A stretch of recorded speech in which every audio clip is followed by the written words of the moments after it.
Nope. Salut tout le monde. Du coup, vidéo très rapide parce qu'en fait, j'ai commencé l'unbox et ça n'a pas filmé. Donc, dans la continuité du Hypercage, le 8SC, j'ai déjà monté les pneus provisoirement parce que les jantes, je vais en avoir d'autres. J'ai monté les skids AliExpress. On peut conserver les vis d'origine, elles sont suffisamment longues. Peut-être les deux avant à vérifier. J'ai l'impression que ça tourne un peu dans le vide. 10 balles AliExpress, autant dire, je m'embête pas à les usiner. Dessus, de prévu, peut-être ce moteur ou celui-là, je sais pas. Là j'ai un Robitronic 4268 à 1600 kV et là c'est un Torx Kyosho en 2000 kV, 4068 toujours. Peut-être c'est un peu léger. Je mettrai peut-être le 4274 en 2200 kV. Par contre, petit souci, c'est que le 42 et le petit pignon touchent sur la noix. Donc, si ça touche, je vais usiner le carter du moteur. Un petit coup de fraisage, j'ai 1 mm, 1 mm et demi, comme ça j'ai assez de jeu.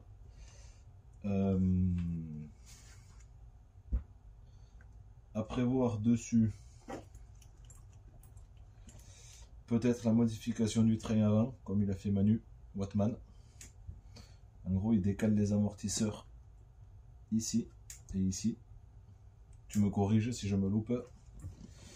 Et usinage à l'intérieur des triangles pour gagner en débattement. On peut déjà gagner avec les vis de drop, devant, derrière. En gros, on a 6 cm là. Je crois qu'on passe à 7, 7,5 avec la modification. Dessus, il y a quoi? Il y a tous les renforts alu. Même la corne de cerveau qui est en alu, qui n'y a pas sur le Hypercage. Ça arrive avec du plastique. Ce qui est cool, c'est que on a une paire de porte-fusées avant. Enfin, de chape. Même pas de... en 22 degrés. L'angle de chasse. D'origine, il y a du 20 degrés. Donc, si ça joue sur le comportement, c'est un mieux ou un moins bien. Je pense que ça dépend de chacun. Mais là, l'avantage que j'y vois, voilà, ça surtout, c'est que si on vient à péter un côté, on démonte les deux, on passe les autres, même si le comportement ne nous va pas, on a toujours de quoi rouler dans l'immédiat. Le bac lipo, il est énorme. De toute façon, Mani, après, il a présenté et il vient d'en monter un complet pour quelqu'un là de 8SC. Donc, il a tout montré, hein. Je vais rien vous apprendre. Mais le bac est hyper long. Si on prend une 4S, il y a, en fait, il y a tout le bloc de mousse en surlongueur. Voilà. En gros, le bac lipo, il fait cette longueur. Ce qui est cool, c'est que c'est livré aussi avec un dissipateur de chaleur pour monter des ventilos en 40-40 semblables à ceci. Un moteur de 42, il a vraiment du mal à passer dedans, le 40 sans problème. Et en fait, ça vient servir de support moteur. On peut slider dessus. Est-ce que je vais le monter? Je sais pas, ça dépend du moteur que je mets. Après, quoi d'autre? Parce que du coup, j'ai déjà fait la vidéo, mais je suis obligé de tout refaire. Si. Sur le Hypercage, les hexagones, en fait, ils ont des petites cannelures pour éviter que ça se desserre. Là, non, là, on est en hexa classique.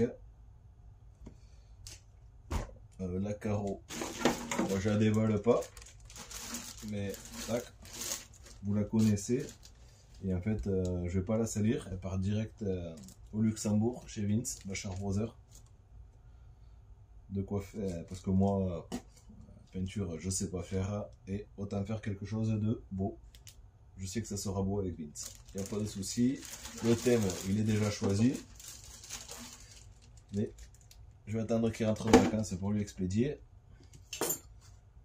Avec, on a les protections de vitres.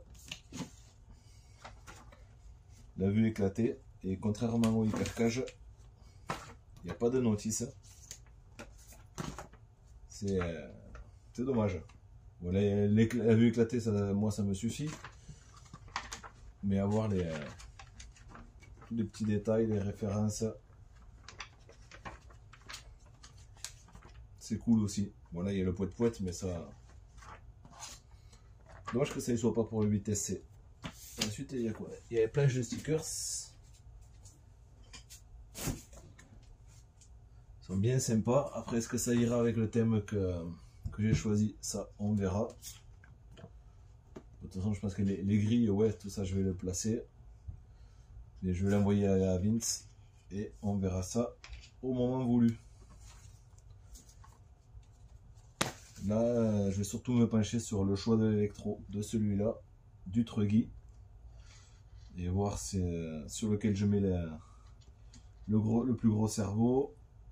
L'électro, pareil, je vais peser les deux châssis. Et on verra ça plus tard. Parce que j'ai aussi ce châssis à monter. Ça fait 3 rollers et j'ai un ESC. Autant dire ça va être compliqué. Ah non, j'ai peut-être un second ESC. Et donc oui, ce que je disais, la modification du train avant. Je mettrai le lien dans la description de la vidéo, de la vidéo de Manu, aussi qui explique toutes les modifications, donc les points d'ancrage, les modifications dans les triangles. Il me semble qu'il y a aussi la modification du point d'ancrage des bielles de direction. Il me semble qu'il faut les rehausser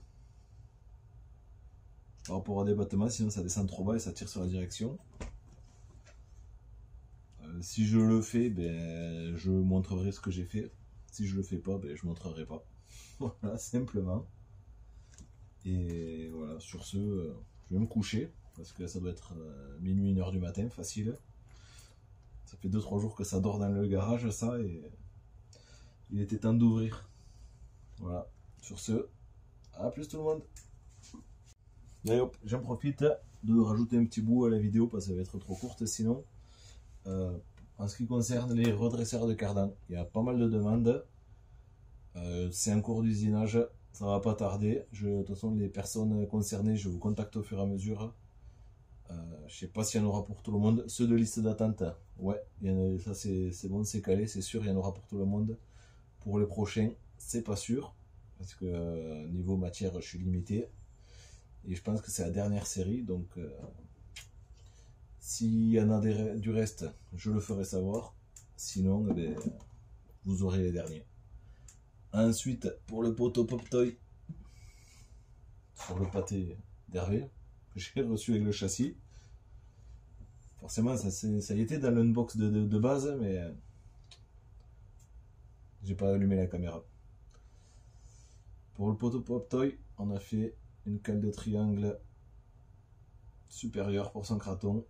Mais là, celle-là, c'est la To The Moon plus. D'origine c'est en plastique, ça casse relativement vite. Il y a la possibilité de faire de monter la EXB. Je crois que c'est 20-25 balles la EXB en alu. J'aurais pu la faire en alu, mais il en fallait une level plus. Donc en acier directement. J'espère que tout sera bon, parce qu'en fait il y a un angle à respecter là. Moi j'ai mesuré 5 degrés. J'espère que ça sera bon. Bon, de toute façon, JC le sait. Si c'est pas bon, on refait. Ça, il n'y a aucun problème. Mais là, avec ça, je pense que tu seras bien. Voilà. Niveau usinage, hein, j'ai un peu de délai. Si jamais j'ai autre chose que les cactus à faire. Mais je pense que ça va pousser à septembre-octobre. Parce que j'ai pas mal de demandes sur diverses pièces. Et j'ai pas envie de dire oui à tout le monde et après me retrouver bloqué à annoncer des délais de 2, 3, 4 mois.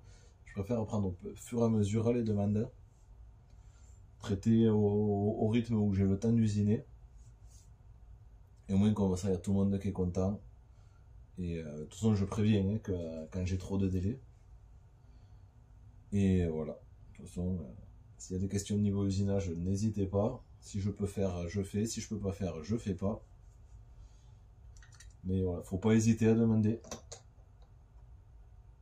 Dès que je peux, franchement, je fais. Voilà. Si je peux pas, ben, je vous le dis directement. Voilà, voilà. Allez, à plus tout le monde. Ciao, ciao.